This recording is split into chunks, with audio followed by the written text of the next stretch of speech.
হাদিকে যে গুলি করা হয়েছে, হাদি কিন্তু এর আগ থেকে বলেছে তাকে হুমকি দেওয়া হচ্ছে, তাকে বিভিন্নভাবে করা হয়েছে।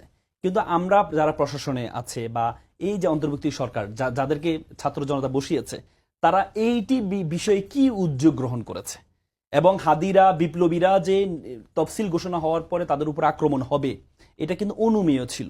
এবং কি রাশেদ খান নিজেও বলেছে ভাই 50-60 জনকে যারা এমপি প্রার্থী আছে তাদের উপর আক্রমণ, তাদেরকে হত্যা করা হবে, এমন তথ্য। তাহলে আমাদের যে গোয়েন্দা সংস্থা আছে, আমাদের কেউ প্রশ্ন তুলছে মির্জা আব্বাস সাহেব এটা করেছে, কখনো না, কখনো সম্ভব না।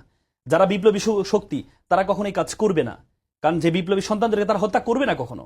এবং কি বলা হচ্ছে, এই রিজভী সাহেব তিনি বললেন যে ডাকসুর ভিপি সাদিক কাইম পরবর্তী দিনে যদিও ক্ষমা চেয়েছেন এটার জন্য উনি, কিন্তু একটা ফটো কার্ড দেখে আপনি বিপ্লবী যারা আপনাদের সহযোদ্ধা ছিল, যারা আপনার সহযোদ্ধা ছিল, বিপ্লবী যারা আপনার সহযোদ্ধা ছিল, এদেরকে একটা ছোট্ট একটা ফটো কার্ড দেখে আপনি কিভাবে ধরে নিলেন এরা হাদিকে হত্যা করতে পারে?